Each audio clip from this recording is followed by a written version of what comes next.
And Jack, were you around? Three dads doing the merry rap. Tom Selleck, Ted Danson, and Steve Guttenberg are back caring now for a 5-year-old girl in the sequel, Three Men and a Little Lady. It's one of the new holiday movies we'll be reviewing this week on Siskel and Ebert. We'll also be talking with Sylvester Stallone about the tug-of-war in Hollywood right now between action pictures and romantic films. I'm Gene Siskel of the Chicago Tribune. And I'm Roger Ebert of the Chicago Sun-Times. When I saw Three Men and a Baby back in 1987, I have to admit I was pleasantly surprised. I knew the movie was going to be contrived and implausible, and it was, but what I didn't expect was that it would also be warm-hearted and charming. I liked it. But now they've assembled the same stars and made a sequel called Three Men and a Little Lady, and this time they've pushed their luck a little too far. The situation is the same as before, three bachelors sharing the same apartment with a young woman and her lovable little daughter, who is the real reason they stay together. Mary, don't you like your oatmeal? It tastes like rubber. It's supposed to taste like rubber. What a crock. Hey, where did you hear that expression? What a crock. The mother, again played by Nancy Travis, is growing uncomfortable with the strange living arrangement. She thinks it might be time for a change. You can joke all you want, but the bottom line is Mary needs a more normal environment. She's very confused right now, and to be honest, so am I. Enter the villain, a British theater director. Nancy Travis is really in love with Selleck, and he loves her, but when Selleck is too shy to propose, the British cad steps in with an offer of marriage, and that leads to big wedding plans at the director's British country estate, where Selleck, an architect, finds that the local schoolmistress has developed a big crush on him. Not so splendid as your mighty erections, I imagine.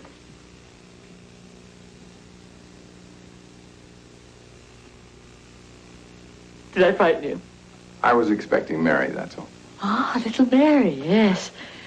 What a delightful, if somewhat, willful child. And she'll make an excellent Pile 4 student. She's going to your school? Well, not immediately. No. But eventually. I'm sorry, but she wouldn't like it. What makes you say that? Well, I just know, that's all. Boarding school is definitely not for her. Tell me, are you always such a slave to your instincts? The schoolmistress there is played by Fiona Shaw, and she is the one new spark of originality and comic inspiration in this movie. She and Tom Selleck have some really funny scenes together based on a mutual misunderstanding in that she thinks he loves her and he doesn't realize that she thinks that. But in between, all sorts of comic opportunities are lost in this movie. For example, when four adults live in such close quarters together, doesn't anything happen that's funnier than the woman burning the toast? This is basically material suitable for a farce, and it's been turned into a sentimental love story, all except for that supporting performance by Fiona Shaw. I wish the whole movie had taken its tone from her. She's the only good thing in the movie. I was very disappointed in this film. I thought they should have stayed with the original idea, which is a little kid holding hostage a bunch of grown people. But the girl is boring here. They don't do anything with her. Why not make the raising of a toddler the comic material? Write that story. That might have been fun. Instead, we just have basically a Tom Selleck love story, and it's lame. There's something else I have to say here, and I just as soon not say this, but I feel like I have to.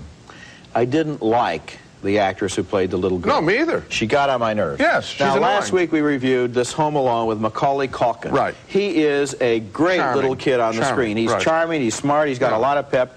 This little girl just didn't do it for me, and so in a sense let's get rough with her. Let's kill her career right off the get-go. Everybody was so nuts about her. She's a brat. Let's kill her career. She'll end up owning Wouldn't the studio. go that far. Yeah, she'll end up owning our show. The point is, it's just a love story between her and Nancy Travis and Tom Selleck, and an ordinary one. Otherwise, yeah. Exactly. Yeah. Okay, the review of our next film is more of a consumer's warning. This film is a cheap, sloppily made children's animated film called The Nutcracker Prince. The movie starts out pleasantly enough with the story of a little girl getting some toys for Christmas from her mysterious uncle Drosselmeyer. All right, everyone. Then the story shifts to a fantasy adventure for the girl with one of her toys, a nutcracker, coming alive. Clara, are you all right? Yes, I'm fine, but I'm so small. She's small, and so is the imagination of this whole project. I took a 4-year-old girl to the Nutcracker Prince, and like me, she was drawn into the story of the little girl and the Nutcracker doll. But what happened next shocked both of us. Suddenly, for about 15 minutes, we got a flashback. Remember this? Of how the real boy was turned into a nutcracker by the Mouse Queen. And that sequence is drawn in a totally different style, sort of like those old fractured fairy tales on TV.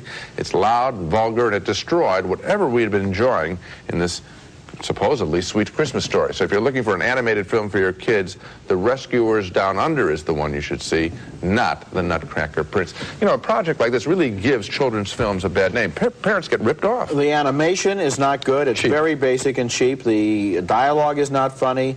The story is not very amusing. And another thing that bothered me is the denouement of this film is a character being stabbed and falling to its death off the top of a tall Christmas tree. Yeah, big mouse. Why do children's stories have to end with the solution being that you kill somebody?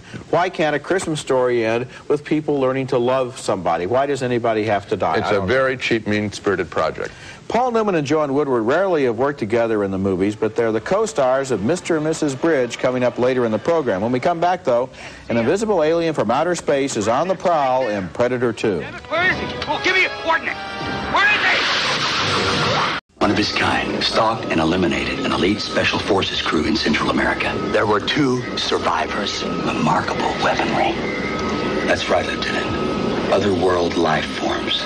What Danny Glover has discovered there is that some kind of creature with superhuman strength seems to be on a killing spree in Los Angeles. And he's right, a big game hunter from outer space is on the loose in Predator 2. The original movie starred Arnold Schwarzenegger and the Predator in a one-on-one fight to the finish in the South American jungle, but Arnold isn't in this new movie, and the battle takes place in a different kind of jungle, Los Angeles, in the savage future world of 1997. Whoever did this took out 4 men armed with machine guns by hand. In any movie like this, there's always a federal official who seems to know everything and tries to warn the tough cop away from the case. This time, that role goes to Gary Busey. Iwo Jima, Cambodia, Beirut, drawn by heat and conflict. He's on safari. Lions, the tigers, the bears. Oh, my. Trophies. That's the game, isn't it, Keys? You're the lion. This is his jungle. Once again this time, we learn little about the Predator except that he can be invisible, he sees by using infrared vision, and he'd rather kill than do anything else. It's moving back against the wall. It's backing up. It's moving away from them. You see them, Garber. Your boys have been made. Sir, it's circling around behind them. Get them out, Garber. They're walking into a trap. Get them out! I don't know how much the original Predator cost to make, but Predator 2 is not a low-budget sequel. It's an expensive, high-tech movie with elaborate special effects, a lot of violence, and a surprising amount of really insulting foul language.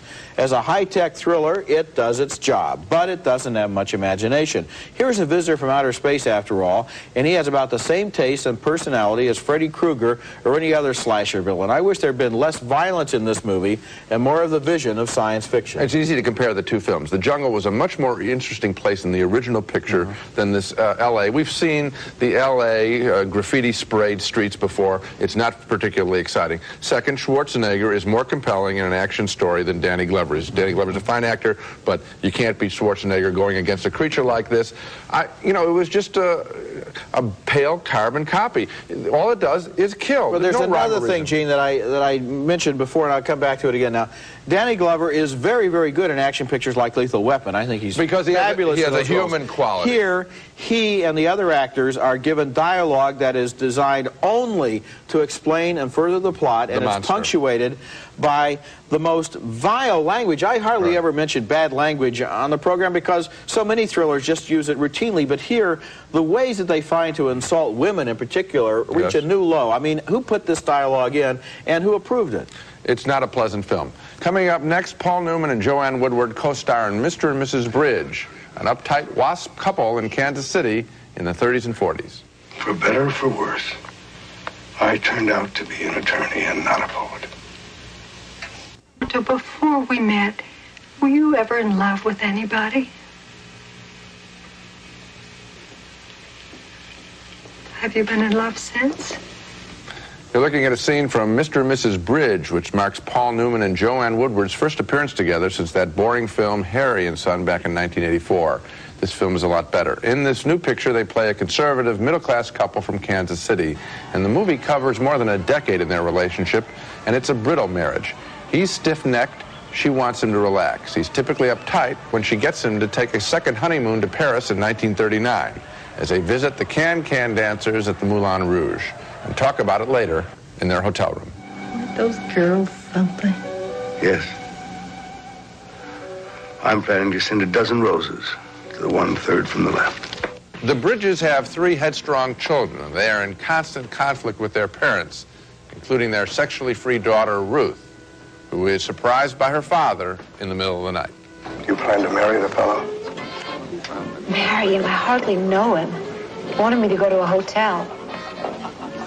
Oh, God, Daddy, times have changed. I mean, it was different when you and Mother were young. Some things never change. Love, respect, human decency.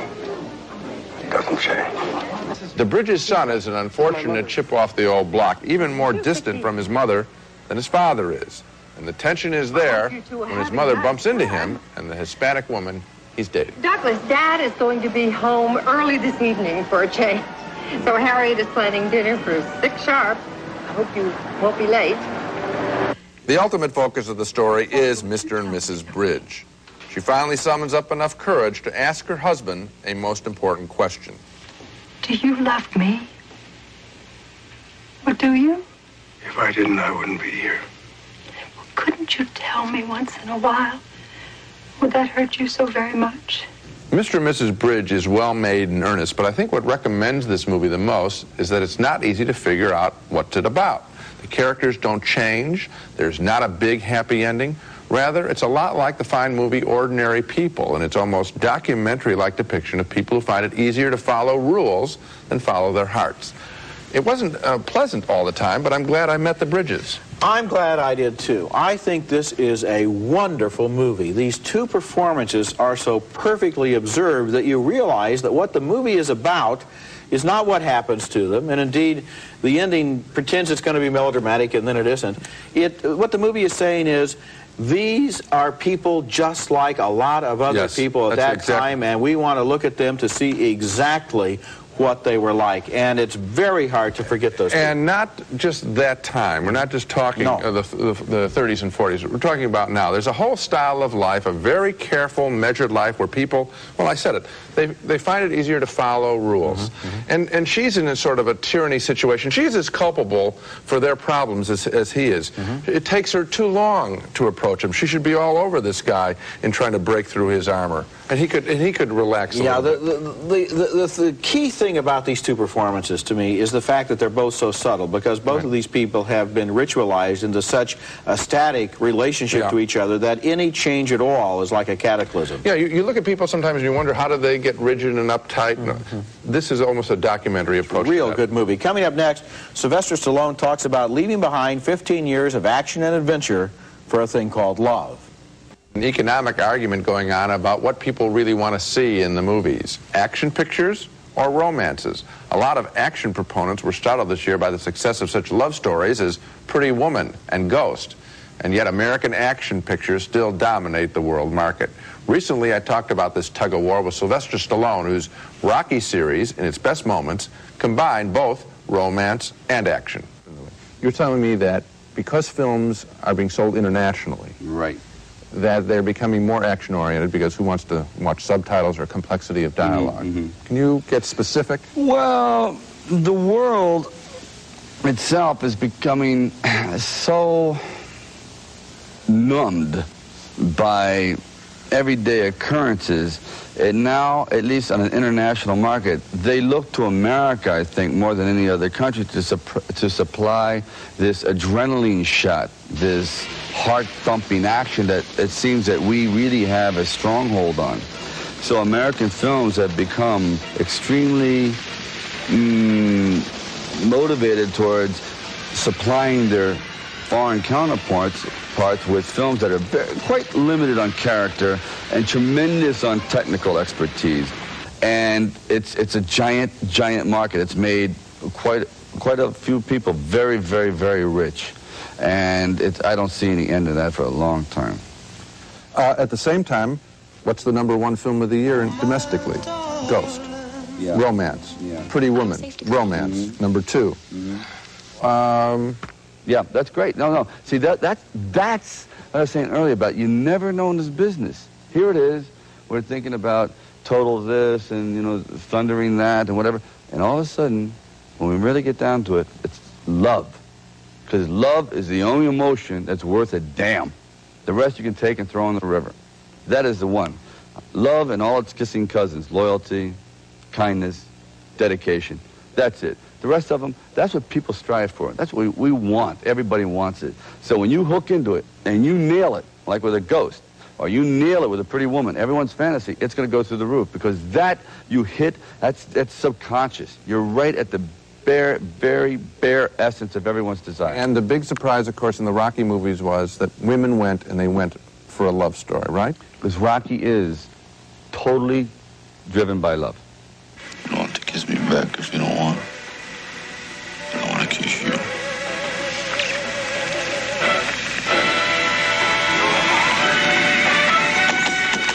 Rocky is love, and when he hooks in with Adrian, that's it. That's when he came alive. That's when he blossomed. So that's why I think women and children have been drawn to Rocky films, because it's not a boxing film, and they were wise enough to pick that out in the beginning. I think people want to see you fall in love. Believe me, I certainly had enough practice, so I'm ready. God. But I think you could write about a guy, you know, putting his heart out on the line and, as well as his chin. Are you talking about, like, love comedy? I'm talking about flat-out love story. Oh, yeah, you bet.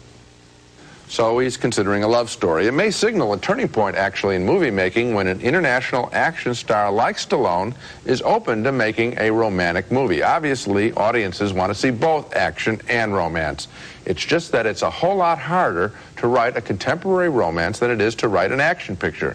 I think screenwriters have to love both men and women to write romances, and based on the films that we've seen over the last decade, I'd say that most male screenwriters, and they're mostly men, like men more than they like women. Well, it's easier to write the action pictures, not necessarily easier to make it because of all of the amazing logistics involved in the special effects. But I think there's another issue here, Gene, and that is how well will Pretty Woman and Ghost export? How will both of those pictures do overseas, where Hollywood gets more than 50 cents on every dollar of their big hits? Because the strength of action pictures has always been hardly any dialogue. Anybody can understand it. Ship them out to the non-English speaking markets and make a lot of money on them. Well, I was surprised to learn that a love story, Children of a Lesser God, was a bigger hit in foreign than it was domestically here, and it was a substantial success here, but it did better. Now, maybe that's because with sign language, you know, the subtitles were easier, something like, I have no idea if that's the reason, but it does prove that a really good love story, and that was one, I think will work internationally. Well, we're always going to have love pictures, and we're always going to have action pictures, and I just hope it gets to be a little bit more even, because the thing about a love story is, at least it's about people who in some way we can understand, and most of the action people these days and the action pictures don't seem to exist on any human plane that I've ever seen before. Thelonious Monk was one of the great figures of modern jazz and one of the most tragic, and our video pick this week tells the story of his life. It's coming up next. Now it's time for our weekly recommendation of a movie on home video that you might want to check out. And my recommendation this week is Thelonious Monk, Straight No Chaser, a behind-the-scenes look at one of the great innovators of modern jazz.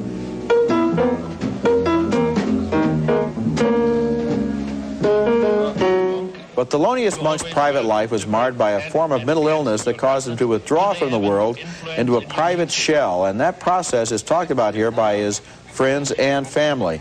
This is the portrait of a great and lonely man who left behind a lot of unforgettable music. I recommend that you rent Thelonious Monk, Straight No Chaser. Now let's take another look at the movies we reviewed on this show. We both voted thumbs down on Three Men and a Little Lady. Nothing much funny in that one except for Fiona Shaw's hilarious performance. 2 more thumbs down, way down, for The Nutcracker Prince, a lackluster children's film. 2 more thumbs down for Predator 2, a high-tech action picture without much humor or invention.